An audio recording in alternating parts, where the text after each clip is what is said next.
আমরা ঐক্য চাই, বারবার বলছি। আপনারা এই যে আজকে ওই শুক্রবারে যদি ওই জায়গা থেকে এইরকম কথা না বলা হতো, দেখেন বাইতুল মোকাররমে ঈদ মিলাদুন নবী সাল্লাল্লাহু আলাইহি ওয়াসাল্লামের পক্ষকালব্যাপী উদযাপন হয়।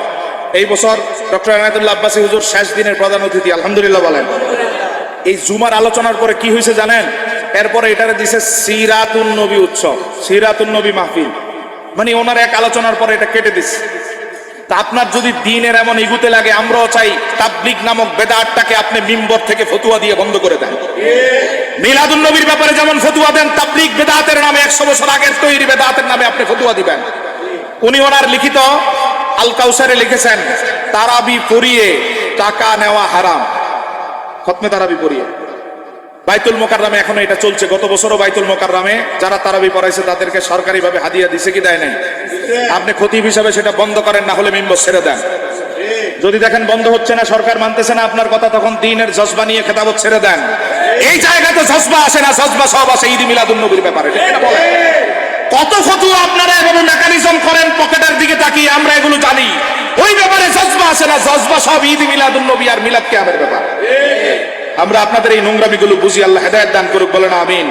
ওনার এক শিষ্য বলছে, সাহাবায়ে কেরাম যেভাবে মিলাদুন নবী পালন করছে আমরা সেভাবে চাই। হ্যাঁ, ভালো কথা, করেন। আমরাও আপনাদের অনেক কাজ এভাবে চাই। সাহাবীরা যেভাবে খলিফা নির্বাচন করছেন আমরাও এখন সেভাবে খলিফা নির্বাচন করতে চাই। কথা কম। গণতন্ত্র চাই। সারাদিন মোল্লা গণতন্ত্র দালালি করে, এরপরে মিলাদুন নবীর ব্যাপারে কয় আমরা চাই মিলাদুন নবী সাহাবীরা যেমনি করছে এমনি করতে। তো খেলাফতটা সাহাবীদের মতো করতে মন চায় না তোমার? তোমার খেলাফত কি? তোমার নেতা নির্বাচন আর সাহাবীদের নেতা নির্বাচনের পার্থক্য আছে না নাই? তোমার নেতা নির্বাচন আর সাহাবীদের নেতা নির্বাচনের পার্থক্য আছে না নাই? দেখেন, সাহাবীদের খেলাফতের নেতা নির্বাচন মুশাওয়ারার ভিত্তিতে হয়েছে, 6 জন হোক যেভাবে হোক, হ্যাঁ, ওরা এটারই ভোটের দিকে নিয়ে যায়, মানলাম এতটুকু পর্যন্ত। তো তোমার ভোটের খেলাফত নির্বাচনের সময়সীমা 5 বছর। কত বছর? সাহাবীদেরটা এমন ছিল? সাহাবীদের যুগে ফিরে যাও, একবার নির্বাচন করলে মৃত্যু পর্যন্ত থাকবে, কোনো 5 বছর 3 বছর নাই। সাহাবীদের মতো আমরা খেলাফত নির্বাচন চাই, ঠিক কিনা বলেন? বাংলাদেশের নির্বাচনগুলো সাহাবীদের আদলে চাই। মিলাদুন নবী যেমন সাহাবীদের আদলে চাও, আমরাও তোমাদের সব কাজগুলো সাহাবীদের আদলে চাই। সাহাবীরা সব ইমানদাররা ভোট দিয়ে নেতা নির্বাচন করতেন, ঠিক কিনা? খলিফা নির্বাচনে বিধর্মীদের ভোটের কোনো সিস্টেম ছিল? আর এখন বাইতুল মোকাররমের খতিবের ভোটের যেই দাম, একজন হিন্দুর ভোটের কথা কয়, এবং হিন্দুর ভোট নিয়ে ইসলামী খেলাফা কায়েমের স্বপ্ন দেখে। তুমি যদি ইসলামিক খেলাফতে চাও, হিন্দুর ভোট খলিফার জন্য সাহাবীদের যুগে ছিল না। কোন ইহুদি খ্রিস্টানের ভোট দিয়ে সাহাবীরা খেলাফত নির্বাচন করেন নাই, নেতা নির্বাচন করেন নাই।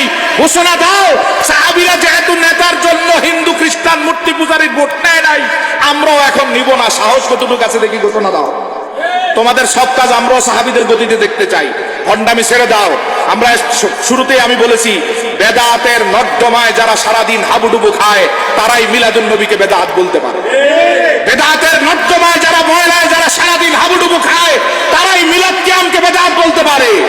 বেদাতের নর্দমায় যারা হাবুডুবু খায় তারাই মিলাদুন নবী রেলি জুলুসকে বেদাত বলতে পারে, ঠিক কিনা বলেন? আল্লাহ আমাদেরকে হেফাজত করুক, বলেন আমিন। বেদাতের ব্যাপারে নিজের সংশোধনের পর অন্যের ব্যাপারে নসিহা দেওয়ার মানদণ্ড আল্লাহ আমাদের জাগ্রত করার তৌফিক দান করুক।